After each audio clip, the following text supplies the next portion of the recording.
Welcome to the Dream Journal. From the studios of KSQD in Santa Cruz, the Dream Journal is a weekly show where we explore the power of nighttime dreams through conversations with dream experts and with listeners like you. In the house behind, the life you find is something understood. A dream can be meaningful, even if you don't know what it means.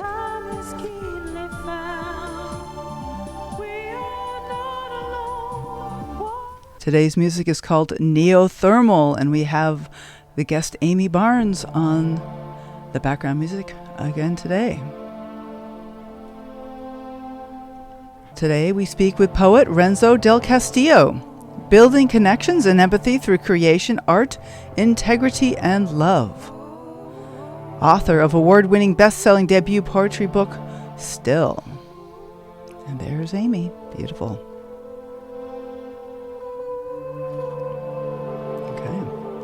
I am your host, Catherine Bell of Experiential Dreamwork, and welcome to the Dream Journal. We are also a weekly podcast. Please subscribe, rate, and review. It really helps teach the algorithm that people care about dreams. But most importantly, tell your friends. It's getting conversations started about dreams. That's the main mission of this show. And so let your folks know about this podcast you listen to. You can find archives at Apple Podcasts, Spotify, all those good places. Also, ksqd.org/the-dream-journal. ksqd.org, the Dream Journal. 269 shows, I do believe, at this point. My goodness. All right, well, I'm going to just start with just a moment of my personal dream work because I had a dream about my father. I don't dream about him very often. He passed away last fall, and in this dream, I'm having kind of one of my frantic moments. Everyone knows about my frantic moments. And I'm worried about the car. Are we running out of gas? And then I look up, and I see my dad is driving, and everything becomes fine. All of a sudden, everything is great. He's there driving, and I can go to sleep. And I do. In the dream, I go to sleep. And just something about trusting that and knowing that he's there. So thank you, Dad, for showing up in the dream. Welcome, Renzo. Hello. Thanks for coming on the show. Hey, Catherine. Thank you so much for having me. Absolutely. Good to talk to you. Again, we've had some wonderful conversations already. That's right. So Renzo Del Castillo is a creative instigator and a community builder who bridges gaps and builds empathy through creation, art, integrity, and love. Born in Lima, Peru, he has spent the last 15 years as an executive in the healthcare industry, and he currently resides in Miami, but prioritizes travel. Renzo Del Castillo, and your webpage, renzodelcastillo.com. Hopefully I'm getting your name about right. You're saying it perfectly. Okay. Yeah. Thank you. Fantastic. So poetry, you have this new book that's just come out, award-winning book, best-selling Amazon book, and it's called Still. And I wanted to just go right to that. The book title itself is so evocative, the whole idea of still, and it kind of connects anyway with my dream. That's my understanding, is that it has to do with the process of grief. Maybe you could say a little bit more about what do you mean by still? Why would you call a book about poetry still? Right? Of course. And I'm so glad you shared that dream that you had, because it's so pertinent, right? Yep. My father's birthday is July 30th. It's coming up soon. Mm-hmm. And this book was actually published last year on July 30th on his birthday. I didn't plan it. It just ended up being that way. Uh-huh. And the reason the book is called Still, for two things. I think the first reason that it's called Still, in the last about 7 years, I was at a point where I thought life had stopped giving me things and started taking them away emotionally, logically. Mm-hmm. It's not true, right? Maybe like you and I hit it off and we become friends. It's a gift life has for us today, Yeah. right? Mm-hmm. But at that point, my father had passed away in 2020. My dog passed away after 14 years. The year before that, my grandmother a couple years before, my best friend's mom around the same time. My cousin, who was my age, and I can go on. A number of very important people had had died. Also, a relationship that I was in that I thought was going to turn into marriage ended around the time my dad passed away. So I was at a point where I was moving too fast to grieve. Right? I wasn't giving myself space. I wasn't dreaming, to bring it back to the subject of this podcast, of this radio show. Yep. I wasn't sleeping. I wasn't visualizing anything. I was just focusing on the future. I wasn't in the moment. So until I realized that in the way that I comb my hair, in the food that I eat, my favorite movies, my TV shows, those were shared with me by these people that I've named, by others that have loved me and that I've loved in my life. And I realized that I am an amalgamation of every little piece of everybody I've ever loved. And if that's the case, then they are still with me, the way your father is still with you, driving a car in the way that you do things, right? Right. They're with me. They're here. And also, I needed to stand still, right? Like a pond, to see my reflection, to process this grief. Because if not, it's going to come out like acne or shortness of breath or anything else if we don't allow ourselves that time for reflection, even while sleeping. So that's the reason I named the book Still. Okay, so it's about slowing down enough to really be with the grief. And, and simultaneously, I'm really touched by what you say that we are made up of the pieces of the people we love, that the people we love are still with us, even if they've died. Because, I have these, dreams, and then there's a clock radio in my house, and there's like just my whole history, is so much it's an homage to my father, and that I went into the sciences on his approval, because I wanted to, I wanted his approval. I wanted to be a happy person like he was, and it turns out I'm not so good in the sciences. That was not my path ultimately, but he shaped my life, and so he's still with me. So that's very comforting to think about that. The people we all love are still with us. Yeah, it's generational. Think about the recipe for chicken soup, if you eat chicken, right, that you use when you're sick, or how I learned how to tie a tie. These things are passed down generationally, I think. Yes. And they become part of the legacy that makes up us, right? Like, so, Totally. Yes, I'm an individual. I have my own thoughts, but I am also the product of my community, and that's why building community is so important for me. Yeah. Well, I have one story about the generational thing, and then I want to get into community, which is my dad would always say, if your feet are cold, put on a hat. But actually what he would say is, my father would always say, if your feet are cold, put on a hat. And so now I say that, my father. It makes you think, how many generations back does that go? If your feet are cold, put on a hat. It's like father after father after father, just the generations that come forward, because of course it's not just the people we love, but the people that they loved too, and that they come from. Exactly, and that comes from love. Why would he tell you that? Because he cares about your well-being, right? And that's a beautiful thing. Absolutely. So let's talk about community. Say more about community and what you mean by being a community builder. Sure. So I'm very active in the Miami poetry scene. I live in Miami, Florida. I'll give you an example. So last year I was in Dublin, in Ireland. And Dublin is a very famous literary city, right? Yeah. The city of Oscar Wilde, James Joyce, Seamus Heaney, Samuel Beckett, etc. And, I live in Miami, and Miami has a reputation for being young, maybe a bit materialistic. Some people may consider it superficial, but we are a center for Latin American, Caribbean, the entire world. Migrations, right? It passes through here. It's a port city. So that makes sense. And all the hot ticket items that are affecting us as a country, female reproductive rights, climate change legislation, immigration, immigration reform, right? Yes. All of that is happening here. So why not us? Well, there are people here that have a voice, that have something to say, that are witnessing this, that have a perspective.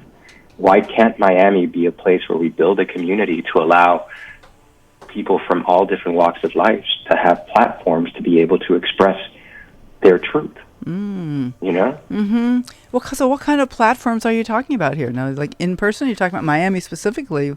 Say a little more about that. Person. Yeah. So think about book launches at local bookstores, or open mics, places where people can come and share the different type of work that they've been doing, whether it be in song, in spoken word, in a performance, podcasting, you right now are sharing your platform, and I'm Yes. very grateful with me to talk about the things that I want to talk about, right? Mm-hmm. And that's what I mean. So I'll take a step back. For me, art is incredibly important because it creates an analytical relationship between yourself and an object, right? So what that does, by definition, it allows you to see things from different perspectives, and that prepares you for empathy. And in my view, empathy is one of our scarcest resources right now. True. In terms Yes. of being able to put ourselves in somebody else's shoes and be able to see what they feel, their life experiences has created a perspective. So think about it in terms of dialectical realism, right? You have a thesis, an idea, and you are met with an opposing idea or an antithesis. Together, out of that conflict or merging, you get a synthesis, a new idea. If you and I, when we've talked before, I asked you this question, would we be able to dream of flight if we had never seen a bird? I don't know the answer to that, but I think there's something to explore there, right? At least be part of the discourse. And with that, the more experiences we have, the more birds we see, the more languages we speak, the more people we get to know, and we find that these complex issues that we're facing, we can try to solve them with 100% of what we have. But if we do it together, we do it with 1,000% of brain power, 2,000% of brain power, as opposed to what I could do alone. And I think that art is incredibly instrumental in that, if that makes sense. Yeah. Oh, interesting.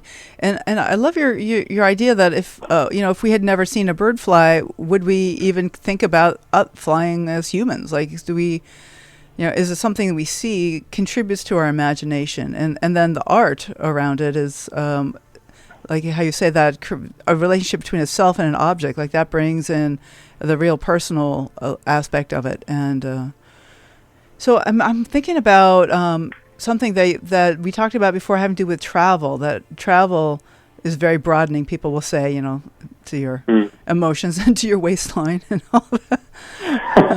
Just saying, having gotten back from Europe, I was like, whoa, okay. But there's I have the opposite experience. I just walk around so much that I eat whatever I want. I'm very lucky in that sense. Okay. Europe is great for me in that sense. Okay.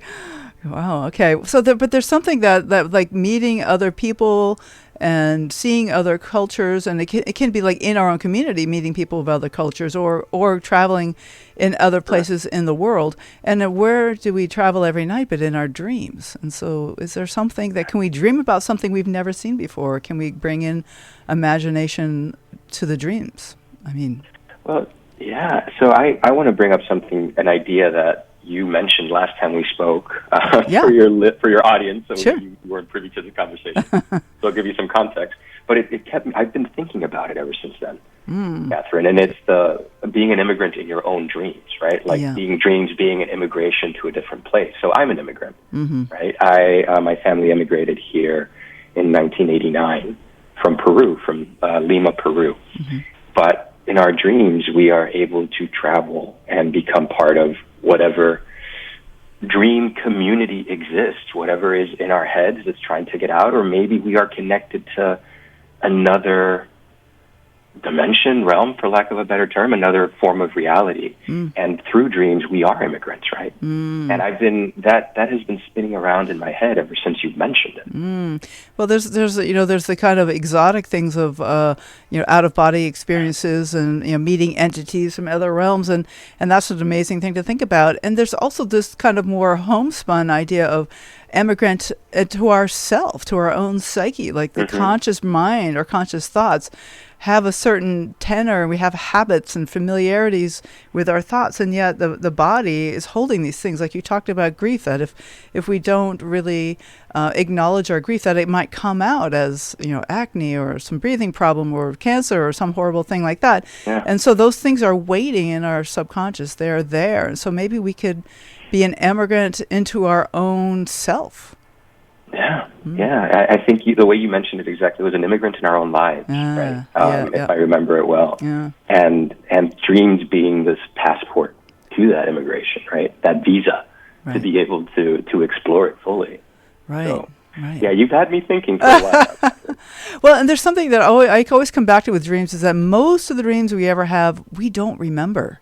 Like they're happening. Like this morning, I could pull in a few images from this morning's dreams, but there was so much more. And I know that there was many more dreams the night before. So there's something valuable about exploring things, even if we don't remember. Like, I was even listening to the radio show that came on before this one, and it happened to be a replay, and I remembered the replay, but I didn't remember all of it. There was like lots of things like, did I hear this before? I think I must have, but I don't remember this part at all.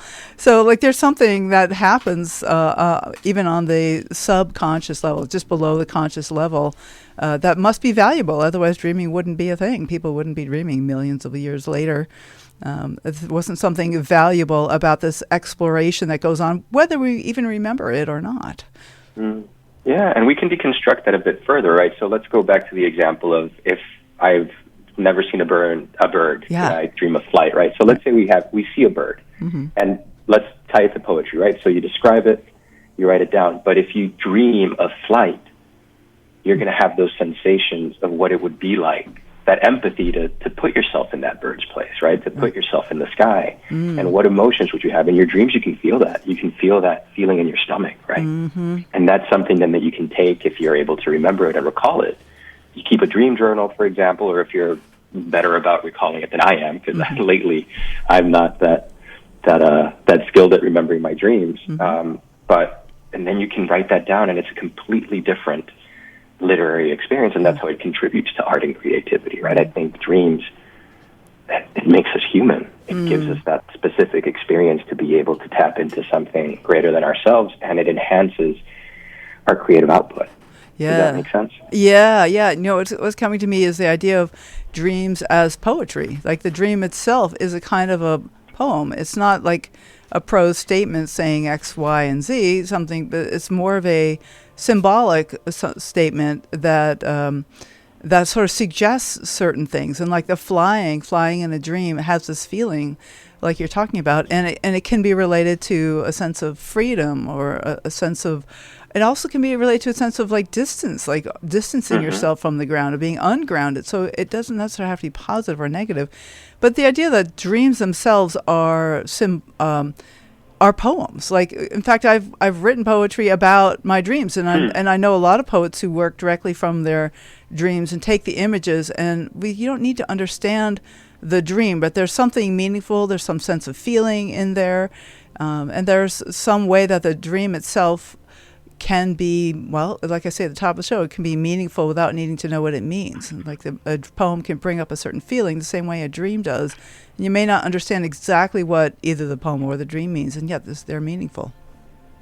Yeah, it's an image, a feeling, a sentiment, and I think that's what makes something like poetry universal, depending on your ability to be able to understand the translation, et cetera, right? The delivery mechanism to you, but what you're left with is that feeling. Wasn't it Maya Angelou who said, like, you might not remember what people say, but you remember how they make you feel? I think that applies. Yep. I think you're right. That's a descriptor of dreams, right? Like I don't remember exactly what might have happened in a dream, but I remember how I feel in the morning when I wake up. Absolutely. It's true. I think it's their feelings are a really important part about dreaming and about poetry. I mean, trying to think, are there poets who do not inspire feeling that have been, successful poets? It's like, seems like a lot of poetry is about inspiring feelings. What is your take on that? You're kind of late come to poetry, right? 15 years as an executive, right? And healthcare industry, and yet now you're a poet, or maybe as well. That's well, not necessarily. I actually, I've been reading poetry my entire life. I learned how to read pretty early on, so my family really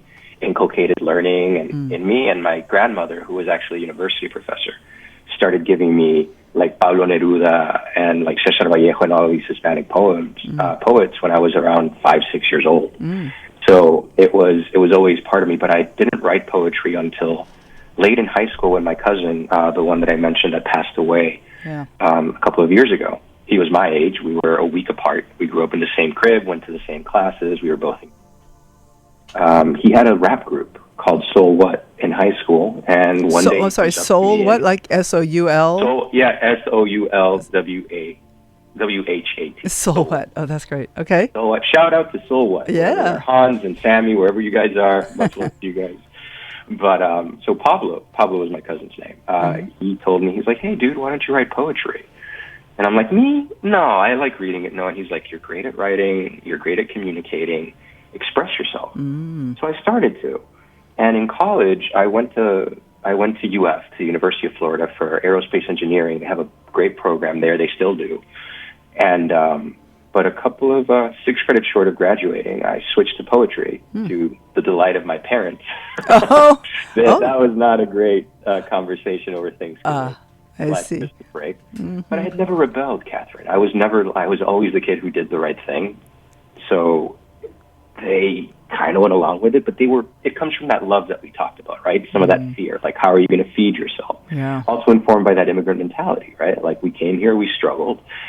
You owe it to the generations that came before you to make something of the sacrifice. All of these themes that we've talked about were kind of encapsulated in that conversation. But I really, I was always fascinated with how things worked and taking them apart and putting them together. And then poetry showed me that I could just appreciate that they existed at all. And you mentioned, right, your history as a scientist and now with what you do, I think maybe that speaks to you, right?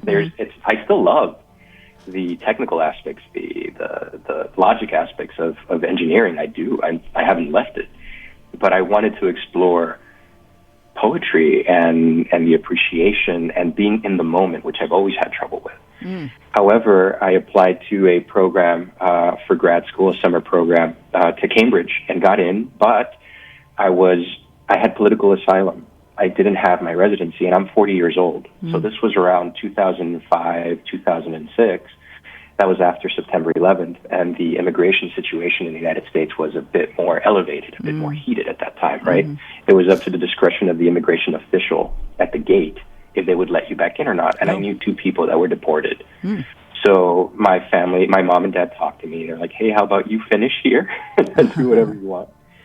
And I said, you know what, I understood. I didn't fight it, but I was heartbroken. I had dreams, for lack of a better term, of myself as a long-haired hippie in Cambridge writing, right? I just focused on, corporate America because corporate America was safety. I got into healthcare. In my opinion, this is my opinion, there are 2 industries that benefit from inefficiency in the United States: healthcare and law. The worse you are at it, the more money they throw. Everything else is streamlined, right? That's where Six Sigma comes in and quality assurance. But in healthcare, there's this issue we weren't able to get the dual eligibles there. Okay, throw more money at it. That's how it works. So I went into that, and I got into a call center because I graduated also the year of the bubble, the financial bubble, 2009. So nobody that I went to school with did anything that they went to school with for work. I ended up doing communications because it had aspects of engineering and aspects of poetry and communication, right? I did mass communications.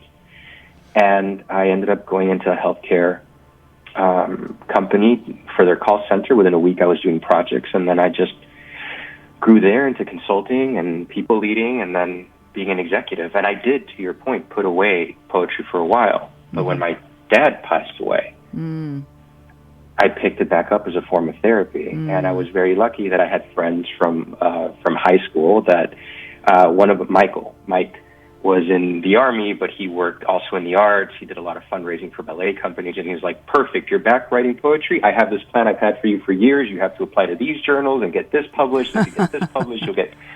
So it was this whole thing, and that's how I started, and eventually it led to I found Indie Earth Publishing, which is a local publishing house here in Miami, and they're really intent on building community as well. So we were aligned in our values, and I decided to publish with them.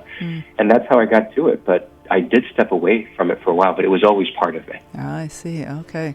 It's always part of who you are. So I'm wondering, we're getting close to a break, but I wonder, do you want to finish with a poem before we take our break? Sure. And we'll be coming back. We'll have a lot more to say, of course. But if you have a poem that you'd like to read, maybe now would be a good time. I will. I picked actually the first poem in the book because it was an exercise on the space between dreams and waking life. It was an exploration of that, so I thought it would be perfect for the show, if you'll indulge me. Please. It's called Beginnings. The runway shrinks. encasing Vegas into an unseasonable snow globe while French is whispered loudly across my aisle. Jet lag joins forces with insomnia, and I'm stretched between 2 points of an exhausting spectrum. I can see her, blurry vision enhancing tears a lens, her Russian doll face, all dimples and eyes. She sits on the pink cushions of her thighs wrapped in cotton candy, comfortably alternating between chewing gum and twirling her hair into silken spools on her soft fingers. The smell of fresh laundry intertwines with Chanel, sweat, late night movies, and stolen looks in the cafe. It exfoliates me, her texture tickling my skin, pore after pore unclogged of whomever touched it last. I taste her lips. The flavor rests briefly on my tongue and spreads down my throat, morphing from watermelon to Toblerone. My own yawning wakes me, placing me squarely on an aisle seat in the coach section of a plane dingy enough to be affordable. The stewardess slams the snack cart into my shoulder, yelling out her wares for any passenger foolish enough to spend $12 on a sandwich. Now, she eludes me. Like the Cheshire cat, all that's left behind are her honeycomb eyes until she blinks, leaving me without a memory to hold on to fill my senses until the warning light turns off. Wow, beautiful. Definitely some experiences of travel in there. For sure. Yeah. So thank you. So this is Renzo Del Castillo, author of the book Still, a poetry book.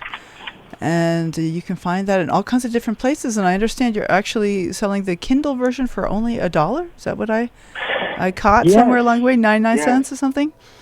Yeah, so I'm a very big believer that art has to be inclusive, right? Yeah. It should be accessible to anybody. I couldn't make it free on Amazon. Mm-hmm. So it's not a Prime Day special. It's 99 cents always. Always. Because if you want to get my book and you don't have, you may not have the means to have $1. I've been in that position, right? Where I couldn't even afford to go to somewhere like McDonald's. So if anybody wants the book and if they have 99 cents, it'll always be available for you as long as I have a say in it. Talk about community building. Thank you.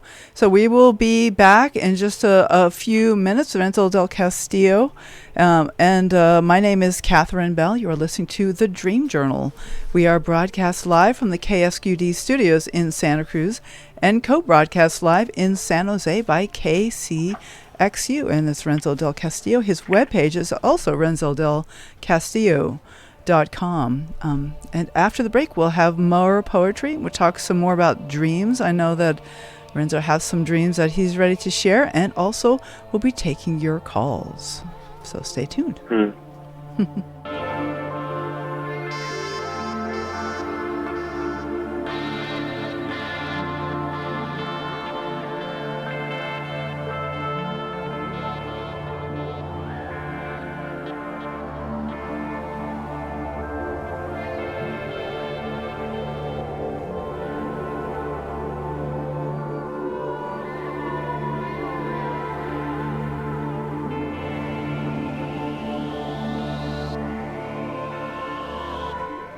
Okay, welcome back to the Dream Journal. I want to welcome our far-flung listeners, the ones that we have on the live stream. We got lots in the Santa Cruz area. We also have listeners in Ashburn, Virginia, Emmaus, Pennsylvania, and Philadelphia, Pennsylvania. So glad to have you with us on the show. So this is the Dream Journal. And you can check us out on Instagram and Facebook by following hashtag The Dream Journal. I'll be always sending out announcements about upcoming shows and announcements of pod drops whenever the podcast is out. You can be one of the first people to click on it and find out what's happening. So today's guest is Renzo Del Castillo, and we're talking about poetry, dreams, and imagination. And I want to start by taking an in-studio question from Max. Hello. Hi, Renzo. This is Max. Hi, Max. That question you had of if we had never seen birds fly, would we dream of flying, seems to nail a lot of things on the head for me. I think that's the very purpose of dreams, is to make us think of things like this. But the statement itself seems more like poetry because it's what stimulates the thought about this subject. Like we see in our dreams, we see resurrections. We see, I mean, Einstein even dreamed of his theories in his dreams before he wrote them down. We see multitudinous things that we have no experience with in our dreams. I think your poetry is how we communicate it with each other and stimulates the conversation and the thought about these concepts. Certainly, there's many things that happen in dreams that we've never experienced in waking life. So there's somehow the dream is tapping into something new. Is that kind of what you're getting at, Max? That's what I'm getting at. Yeah. And I think the poetry, the verbal, life that we give it afterwards is what communicates between people and causes the dreams to crop up in other people also. So you could even dream of freedom if you had never known it. Oh, I can dream of freedom.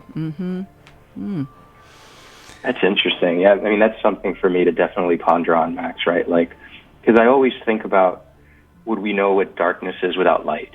If we wouldn't have had that experience, right? But you're right. There are people who have dreamt of like Einstein and others who have dreamt of that, but I don't know how they were brought up or what their experiences were in terms of dreaming of resurrection, where we brought up with Bible stories. I don't know. What do you think, Max? Well, I think that a lot of people dream of things that they have no experience about. I think it's an original thought with them, and I think that the poetry, the conversations, songs, or stuff that they may write or engage in are the way that they pass it on and sort of stimulate it with other people. Do you have an example from your own dreams, Max? Yeah, Something that you've dreamt about that was new? Well, actually, I've been on the receiving end of these a lot, but like I've had many dreams in my lifetime, and I did not study dreams when I was younger. And then when I started going to the conferences and listening to dreamers talk about it, I realized that every kind of dream that I'd ever had a name associated with it, like a visitation dream.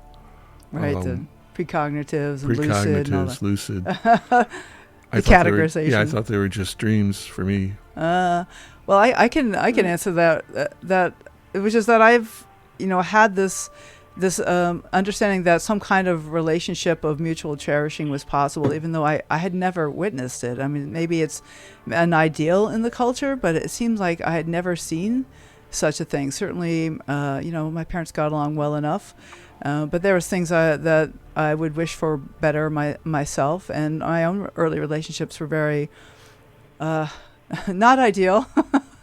But over time, I just kind of held to that there's something, and I don't even know what it looks like, but just to know that something is possible in terms of relationship, and I feel like bit by bit, I've become open to it and working on it. But there's something like that's like an ideal, and yet I feel like it was a dream of something that's possible, like one of those dreams where you're just gazing into someone's eyes and it's the right moment. There's no personalities involved. It's just a connection and intimacy. Like those kind of dreams were really helpful for me when I felt hopeless in waking life, just to recognize that there is some kind of connection that's possible for me in particular when I felt so unlovable.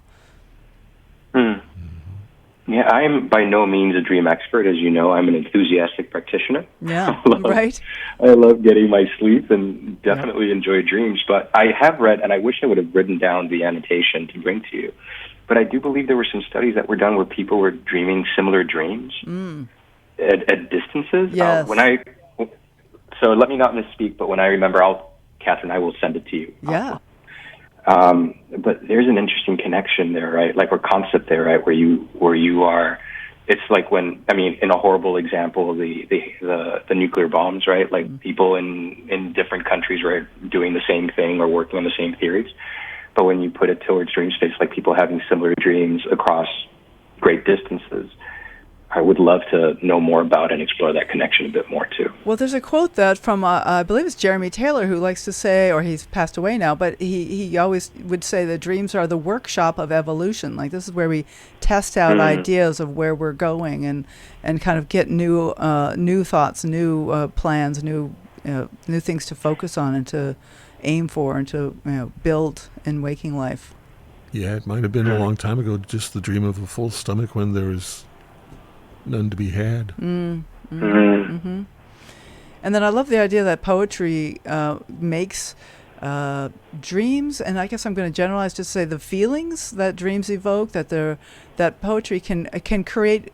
The poet who creates a poem has a certain feeling that they are expressing in the poem, and that then the person reading the poem can take on that feeling. So it can be a kind of a 100th monkey thing where you can pass on some of these ideas from person to person using the medium of poetry, in which case it's like a direct contact.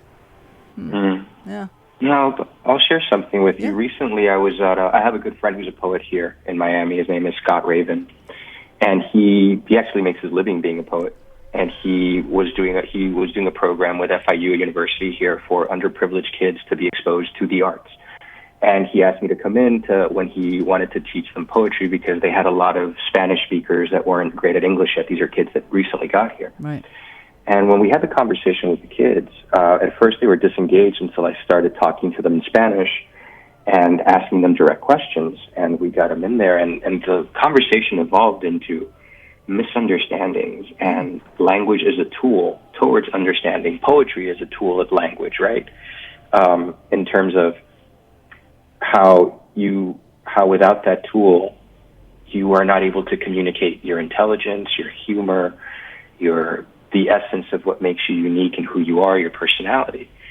And I'm wondering then if dreams serve a similar focus as a tool to be able to communicate that to yourself, for your inner self. Oh, interesting. And the language it speaks is kind of a language of images. Like we had a guest on recently who was hypothesizing that because dreams predate verbal language, that's one reason images are so important in dreams. And it's interesting you talking about language with these young people, and that if you don't know the language, you can feel really shut out. So if to be able to speak a language that we can all understand is really important for connection and engagement. Yeah. So there's it's this feels like it's kind of leading toward some an idea that I heard you say on another podcast. I listened to a couple of your podcasts, and if it's okay I'm very fascinated by your expressions and your ideas, and this is of something that you quoted, and I'm just gonna go ahead and quote yourself back to you. Is that you? Okay. All right. It says your passions lead to your purpose, and purpose leads to a life of joy. Yeah, and because I've always had a hard time with this idea of follow your bliss. Like, what's the point of that?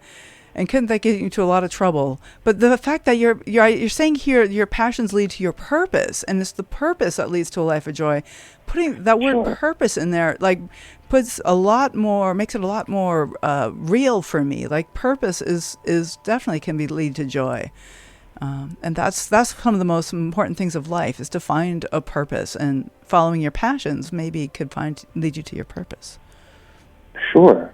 Yeah. So that was actually advice given to me by my very good friend, Curtis Franklin. He is the person who wrote the English. My book has a Spanish and an English forward, and they were each written by really good friends of mine from grad school. The three of us are very close, but that was Curtis Franklin. I had reached financial stability and security at that point for myself and for my family. I was very successful at work at this point. This was, I want to say 8 to 10 years ago, but I was very unhappy. Right? I considered healthcare a failed system at that point. So what's the point? I had this whole existential crisis going on, right? And I was talking to Kurt about it, and Kurt said, and that's exactly how he speaks. You'd love this guy. This guy's amazing. One of my best friends. Right. He's 24 years older than I am. We all went to grad school together. He's very wise. And he just asked me what I was passionate about. And I got mad at him because I could not answer, because it was all in relation to other people. But there was a lot of work that I had to do on myself at that point, right? I was people-pleasing instead of just being nurturing, but I made nurturing a transactional thing, right? Which is never conducive to joy. I've been there. I know that one, though. Yeah. Right? You can still be nurturing, right? But if you do it because you're expecting an outcome, that just robs you of the satisfaction of being yourself, right? Mm-hmm. So I couldn't answer him, and then he said, well, figure it out, because your passions will lead you to your purpose, and a life of purpose is one of joy. So I know that I'm very passionate about engineering, right? I like puzzles and problem solving and brain teasers and Wordle and all Sudoku, all that stuff. I love it. Boom, boom, boom, boom. I like figuring it out. I like to time myself, Rubik's Cubes, all that. Yep. So I realized that my purpose is tied to solving complex issues, right? I solve complex issues in healthcare every day. And then the other passion that I have is just helping people out. I hope that your life is better, Catherine, because we met, right? Yes. Maybe it's a little narcissistic, I don't know, but I can't look at a place and not try to leave it better off than I found, right? And that led me to my purpose of being of service to others. I love the coaching aspects of being a people leader. One thing that I will always say, and if you've heard other podcasts, you might have heard me say this, they don't work for me. I work for them. My job is to remove obstacles from their path. As a people leader, I enable others to do. I no longer do. Does that make sense? Yeah. Because okay. when I was a consultant, and you have to have an ego, right? Because they don't call you as a consultant if everything is going fine. They're calling you because they're facing a problem they can't fix with their internal resources, right? As a people leader, you have to let go of that ego, because as a consultant, no matter how good I am, I can only do 100% of what I do. But as a people leader, if I'm enabling my people to do, holding up a mirror to show them their skills, helping them develop their strengths as well as their opportunities, then I can do, like I said before, 2,000%, 3,000%, 4,000% in order to address this. And that's why I feel like the things that you need to do that empathy, that analysis that comes from art, is so easily applied to the business world. People just don't realize it. They always ask me, are you the executive? Are you the poet? I'm Renzo. That's who I am. Yep. These are all aspects of me. I just am trying to be my authentic self in any endeavor that I take. And it has yielded me great results. And that makes me happy. So working in an industry that used to make me unhappy, shifting my mindset, shifting my framework in terms of what am I passionate about, which means what do I feel I contribute to this world? What is my purpose? Solving complex issues and helping others realize their potential, or being of service, etc., has made me happy. I didn't leave to Bali, what I mean? I didn't just quit everything and had an eat, pray, love trip. I'm not recommending against it. By all means, go do that if you want to. But I was able to shift my mindset doing what I was doing every day. And what made me miserable brings me immense joy now.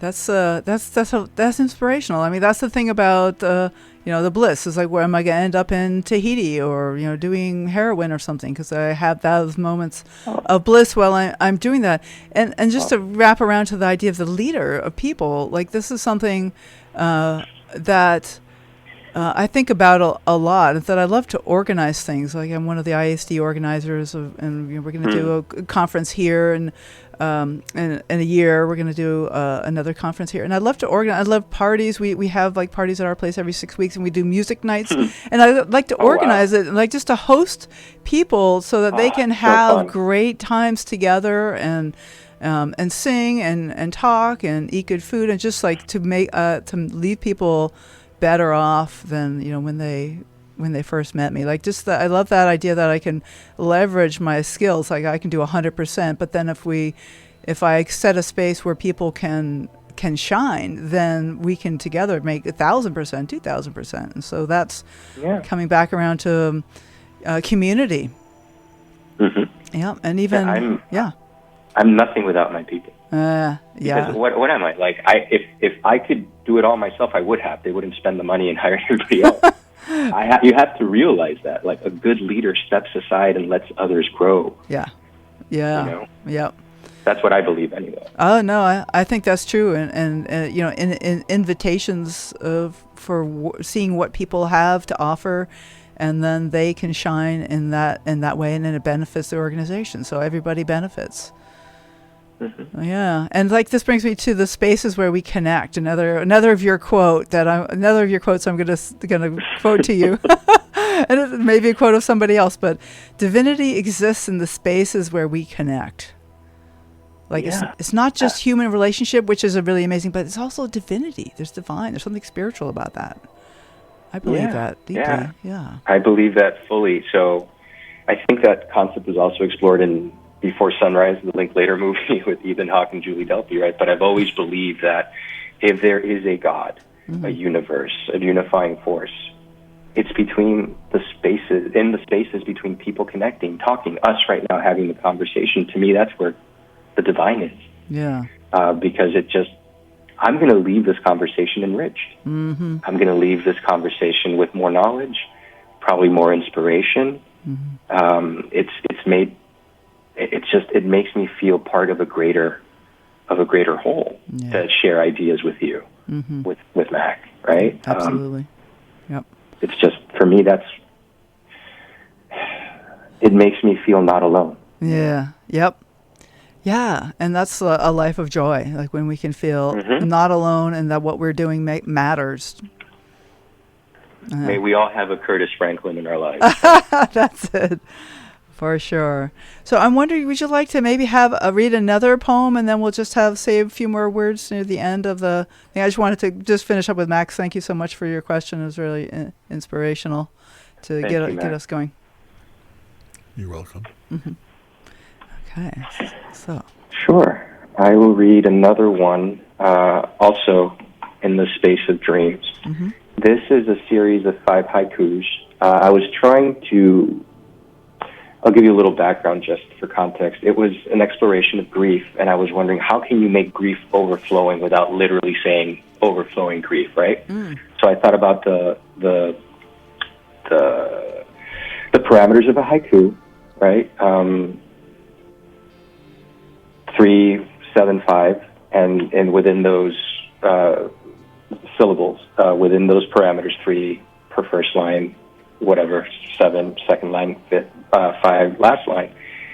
How can I just try to convey grief, right? And I think that if you're limited and it overflows, that's how you convey it. So this one is called A World of Grief. Blurred gray horizons obfuscate still life. Beneath the sky, only rivers. The wind bellows curses, threats, promising rage, delivering sobs. Light shadows the lines etched in lightning, clouds pouring raindrops, drowning tears. Soil in 6 feet deep, memories of what we were, interred, rooted death. A world of moments, and, buried in each moment, a world of grief.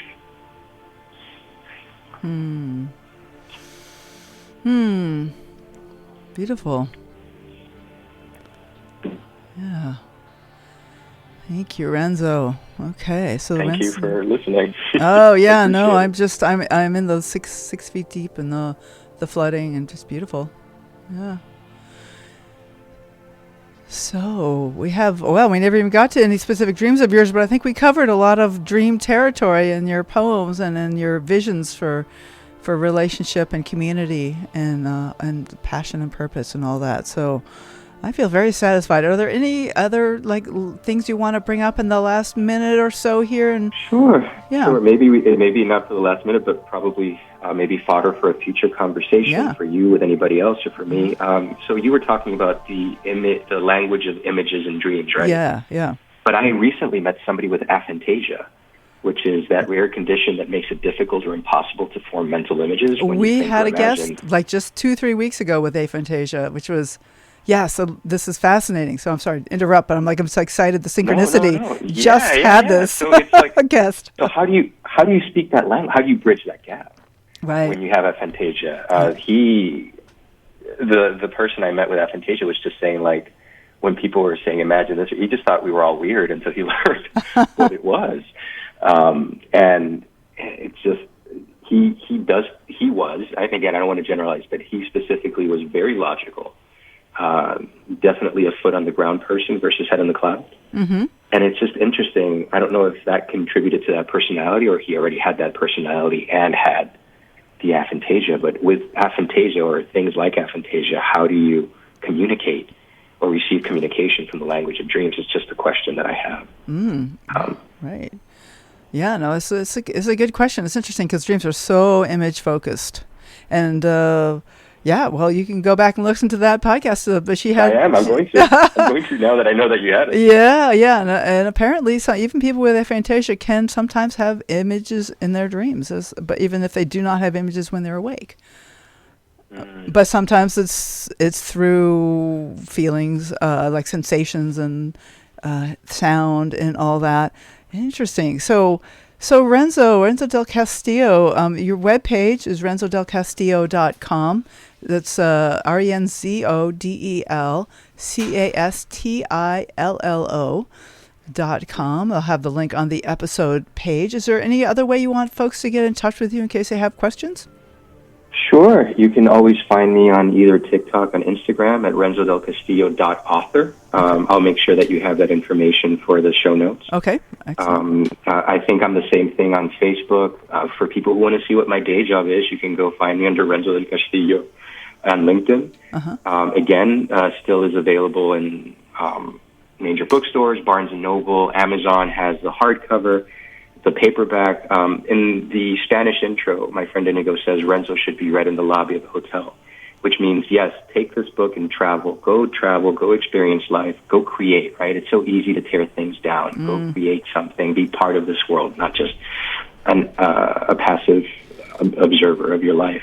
The audiobook is there if you liked hearing me read the poetry, because I have a face for radio. They told me to go ahead and do it, so I did myself. And again, the Kindle is 99 cents. If for some reason you want the book and you can't afford more than 99 cents, it's there. Because again, art should be inclusive. And just want to take a second to thank you, Catherine. I really appreciate you taking the time to get to know me, to vet me. Guys, this is how serious she takes this radio show, this podcast, this thing that she does for her life, to make sure that I'm the appropriate person to be here and making me feel so welcomed. No, thank you. I just had a great time chatting with you and with Max and everybody. So thank you so much. This has been fabulous. Thank you so much, Renzo. Take care. All right. Bye. All right. Bye now. All right. Well, thank you all for listening. The Dream Journal is produced at the studios of KSQD in Santa Cruz, and we are live every Saturday at 10 a.m. Pacific at ksqd.org in case you want to give us a call. The podcast is released on the Monday after the show. It spreads interest in dreaming when you subscribe, rate, and review. I'm Catherine Bell. You can find out about my dream coaching practice at experientialdreamwork.com.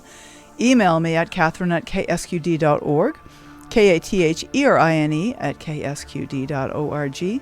You can follow Experiential Dreamwork and hashtag the Dream Journal on Facebook and Instagram to find out about upcoming shows. I'd like to thank Rick Kleffel, Tony Rosimano, and Mood Science, Amy Barnes for the background music, Rick Kleffel and Amy Barnes. And tomorrow morning when you wake up, take a minute to write down your dream and bring it to the next Dream Journal.